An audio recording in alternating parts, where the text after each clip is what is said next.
नमस्कार दोस्तों, मैं आशीष स्वागत करता हूं आपका स्टडी विद टीम बनारस पे। आज से आपकी यूपी टेट की क्लासेस स्टार्ट होने जा रही हैं दोस्तों। तो अगर आप यूपी टेट की तैयारी कर रहे हैं तो चैनल को ज़रूर से सब्सक्राइब करें।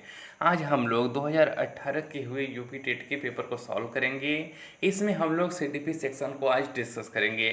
चलिए आइए तो स्टार्ट करते हैं क्वेश्चन नंबर 1 से। पहला प्रश्न है कि कोहलर यह सिद्ध करना चाहता था कि सीखना ए एक ऐसी स्थिति है जिसमें व्यक्ति पशु से श्रेष्ठ है, बी स्वायत्त यादृच्छिक क्रिया है, सी संज्ञानात्मक संकार्य है, या फिर डी परिस्थिति के विभिन्न अंगों का प्रत्यक्षीकरण है। तो कौन सा इसका सही जवाब है दोस्तों? इसका सही जवाब है ऑप्शन नंबर सी कि सीखना क्या है, एक संज्ञानात्मक संकार्य है। कोहलर ने सूझ का सिद्धांत दिया था जिसे अंतर्दृष्टि का सिद्धांत भी कहते हैं।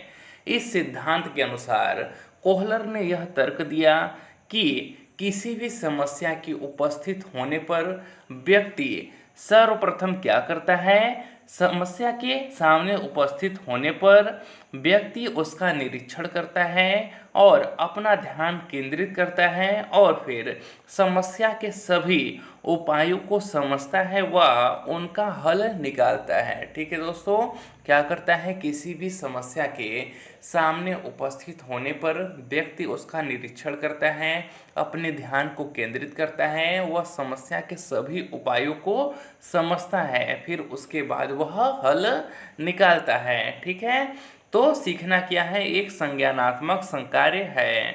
यह किसने सिद्ध किया? कोहलर ने किया। आइए नेक्स्ट क्वेश्चन देखते हैं।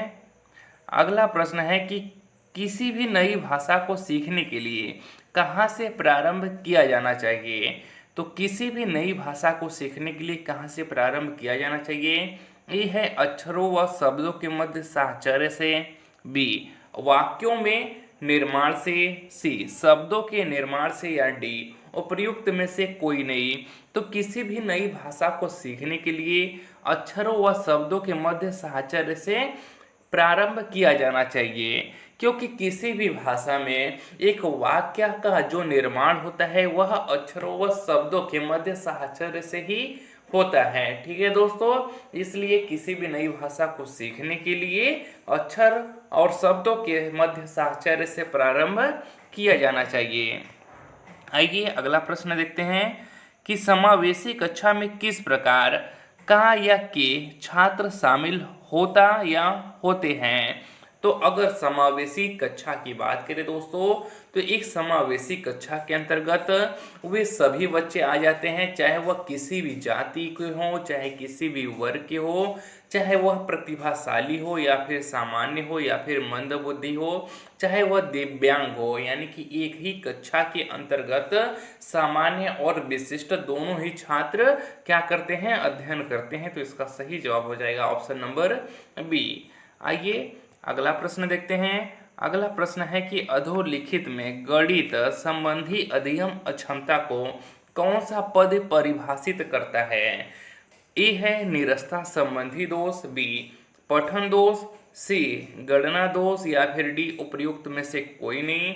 तो अगर पठन दोष की बात करें दोस्तों, तो यह आपका डिसलेक्सिया होता है, जिसमें बच्चे को क्या होता है, पढ़ने संबंधी कठिनाई होती है। इसमें क्या करता है बच्चा, सा को वाच पढ़ता है, बी को डी पढ़ता है। ठीक है, तो क्या होता है, पठन दोष।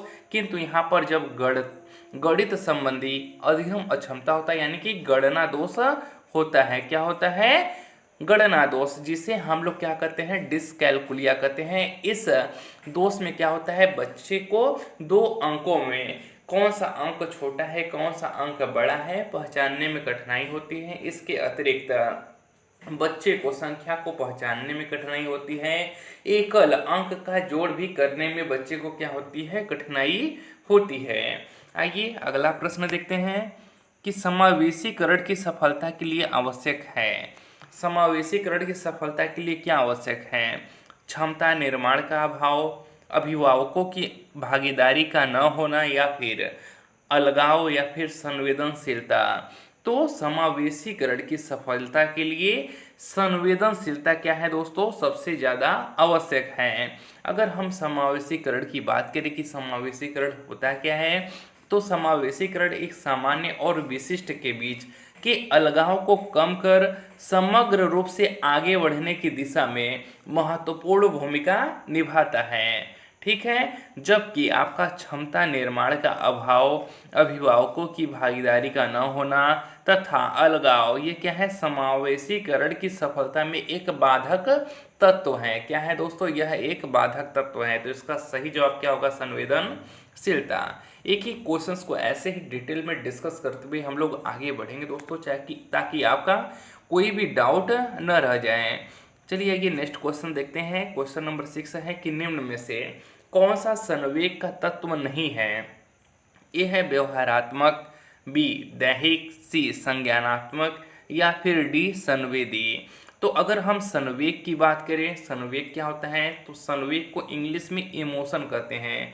इमोशन का ही हिंदी रूपांतरण क्या है, आपका संवेग है। ठीक है दोस्तों, और मनुष्य अपनी दैनिक जिंदगी में जो सुख, दुख, भय, क्रोध, प्रेम, ईर्ष्या, घृणा आदि का जो अनुभव करता है, जो फील करता है, ठीक है, वह यह क्या करता है, यह व्यवहार किसी उत्तेजनावश करता है। ठीक है, और यही जो अवस्था होती है उसे ही क्या कहते हैं, संवेग कहते हैं। ठीक है, तो अगर हम संवेग के घटकों की बात करें तो संवेग के घटक में आपका दैहिक आ जाएगा। दैहिक के अंतर्गत शारीरिक परिवर्तन होता है। ठीक है, दैहिक को क्या कहते हैं, शारीरिक परिवर्तन कहते हैं। तो संवेग के अंतर्गत आपका दैहिक आ जाएगा, आपका व्यवहार आ जाएगा और आपका संज्ञान यानी कि आपका ज्ञान आ जाएगा। जबकि संवेदी इसका तत्व नहीं है दोस्तों।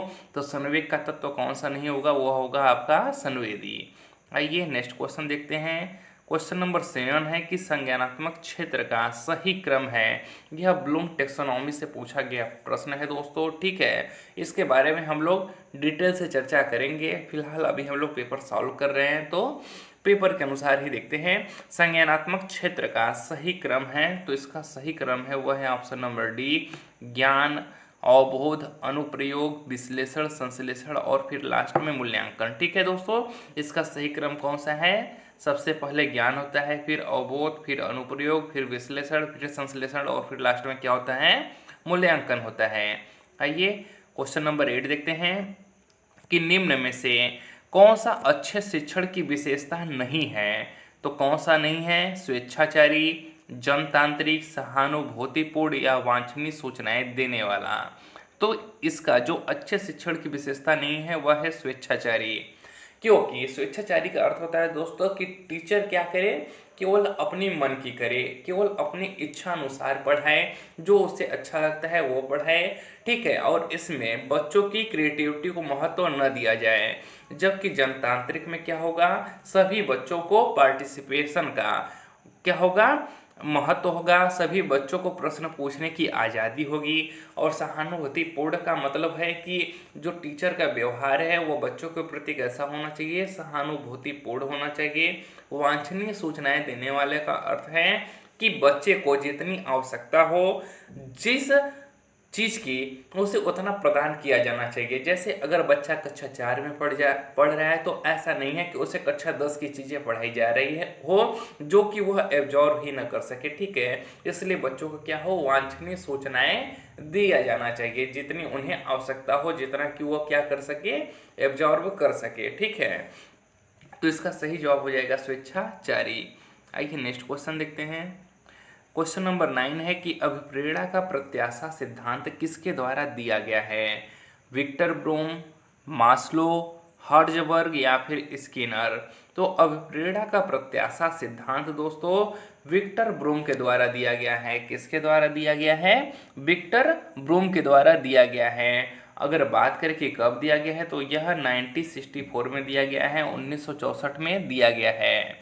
और इस सिद्धांत के अनुसार व्यक्ति ही तय करता है कि एक विशेष लक्ष्य को प्राप्त करने के लिए वह अपने आत्म संयम को कब लागू करे। ठीक है, यही है अभिप्रेरणा का प्रत्याशा सिद्धांत। आइए नेक्स्ट क्वेश्चन देखते हैं। क्वेश्चन नंबर 10 है कि अग्रिम व्यवस्थापक प्रतिमान किस परिवार से संबंधित है। व्यक्तिक, सामाजिक अंतःक्रिया या फिर प्रक्रियाकरण या फिर व्यवहार परिमार्जन। तो इसका सही जवाब है दोस्तों ऑप्शन नंबर सी, सूचना प्रक्रियाकरण। कौन सा? सूचना प्रक्रियाकरण।